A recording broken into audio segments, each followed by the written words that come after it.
ತಡೆಗೋಡೆ ಇಲ್ಲದೆ ಸಂಭವಿಸುತ್ತಿರುವ ಅನಾಹುತಗಳು ಕ್ಯಾರೆ ಎನ್ನದ ಅಧಿಕಾರಿಗಳು. ವೀಕ್ಷಕರೇ, ಈ ದುಸ್ಥಿತಿ ರಾಮದುರ್ಗ ತಾಲೂಕಿನ ಘಟಕನೂರ ಗ್ರಾಮದವರದ್ದು. ಅದೇನಂತ ಕೇಳ್ತೀರಾ? ಬನ್ನಿ ಹೇಳ್ತೀವಿ. ಈ ದೃಶ್ಯದಲ್ಲಿ ನೀವು ನೋಡುತ್ತಿರುವುದು ಬೆಳಗಾವಿ ಜಿಲ್ಲೆಯ ರಾಮದುರ್ಗ ತಾಲೂಕಿನ ಘಟಕನೂರ ಗ್ರಾಮದಲ್ಲಿ ಮಲಪ್ರಭಾ ನದಿಗೆ ಅಡ್ಡಲಾಗಿ ಕಟ್ಟಿರುವ ಬ್ರಿಡ್ಜ್. ರಾಮದುರ್ಗದಿಂದ ಘಟಕನೂರ, ಕೊಳಚಿ, ಸುರೇಬಾನ ಸೇರಿ ಹಲವಾರು ಹಳ್ಳಿಗಳಿಗೆ ಸಂಪರ್ಕಿಸುವ ಸೇತುವೆ ಇದಾಗಿದೆ. ಪ್ರತಿದಿನ ಮಕ್ಕಳು ಶಾಲೆಗೆ, ರೈತರು ಹಾಗೂ ಸಾರ್ವಜನಿಕರು ತಮ್ಮ ತಮ್ಮ ಕೆಲಸಗಳಿಗೆ ಇದೇ ಸೇತುವೆ ಮೂಲಕ ರಾಮದುರ್ಗ ಪಟ್ಟಣಕ್ಕೆ ಬಂದು ವಾಪಸ್ ಹೋಗುತ್ತಾರೆ. ಆದರೆ ಈ ಸೇತುವೆಗೆ ತಡೆಗೋಡೆಯೇ ಇಲ್ಲ. ತಡೆಗೋಡೆ ಇಲ್ಲದೆ ಇರುವುದರಿಂದ ರಾತ್ರಿ ವೇಳೆಯಲ್ಲಿ ರಸ್ತೆ ಕಾಣದೆ ವಾಹನ ಸವಾರರು ಸೀದಾ ನದಿ ನೀರಿನಲ್ಲಿ ಬೀಳುತ್ತಿದ್ದಾರೆ. ಇದೇ ಡಿಸೆಂಬರ್ 16 ಮಂಗಳವಾರ ರಾತ್ರಿ ಮನೋಜ್ ಹಿರ್ಯಾಳ್ ಅವರು ರಾಮದುರ್ಗದಿಂದ ಇದೇ ಸೇತುವೆ ಮೂಲಕ ಗೊಣ್ಣಾಗರಕ್ಕೆ ಹೋಗುವಾಗ ರಾತ್ರಿ ಸುಮಾರು 11 ಗಂಟೆಗೆ ಸೇತುವೆ ಬಳಿ ರಸ್ತೆ ಕಾಣದೆ ಆಯತಪ್ಪಿ ಕಾರು ನದಿ ನೀರಿನಲ್ಲಿ ಬಿದ್ದಿದೆ.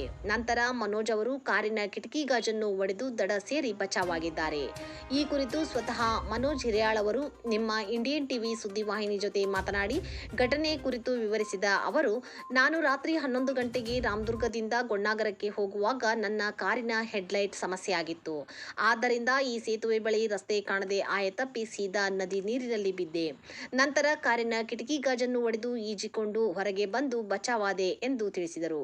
ಈ ಸೇತುವೆಗೆ ತಡೆಗೋಡೆ ನಿರ್ಮಿಸಲು ಈ ಮೊದಲೇ ನಮ್ಮ ಇಂಡಿಯನ್ ಟಿವಿ ಸುದ್ದಿವಾಹಿನಿಯು ಸುದ್ದಿ ಬಿತ್ತರಿಸಿತ್ತು. ಆದರೆ ಸ್ಥಳೀಯಾಡಳಿತ ಈವರೆಗೂ ಯಾವುದೇ ಕ್ರಮ ಕೈಗೊಳ್ಳದಿರುವುದು ಅವರ ಕರ್ತವ್ಯ ನಿರ್ಲಕ್ಷ್ಯಕ್ಕೆ ಸಾಕ್ಷಿ. ಈಗಲಾದರೂ ರಾಮದುರ್ಗ ಶಾಸಕರು, ತಹಶೀಲ್ದಾರ್ ಹಾಗೂ ಸಂಬಂಧಪಟ್ಟ ಅಧಿಕಾರಿಗಳು ಇತ್ತ ಕಡೆ ಗಮನಹರಿಸಿ ಘಟಕನೂರಿನ ಮಲಪ್ರಭಾ ಸೇತುವೆಗೆ ತಡೆಗೋಡೆ ನಿರ್ಮಿಸಿ ಈ ರೀತಿಯ ಅನಾಹುತಗಳು ಮರುಕಳಿಸದಂತೆ ಎಚ್ಚರಿಕೆ ವಹಿಸಬೇಕೆಂದು ಇಲ್ಲಿನ ಸಾರ್ವಜನಿಕರು ಆಗ್ರಹಿಸುತ್ತಿದ್ದಾರೆ. ವರದಿ ಅಫ್ತಾಬ್ ಸರ್ಮುಲ್ಲಾ, ರಾಮದುರ್ಗ. ಏನು ಎಲ್ಲಿಂದ ಎಲ್ಲಿ ಹೊಂಟಿದ್ರಿ ತಾವು?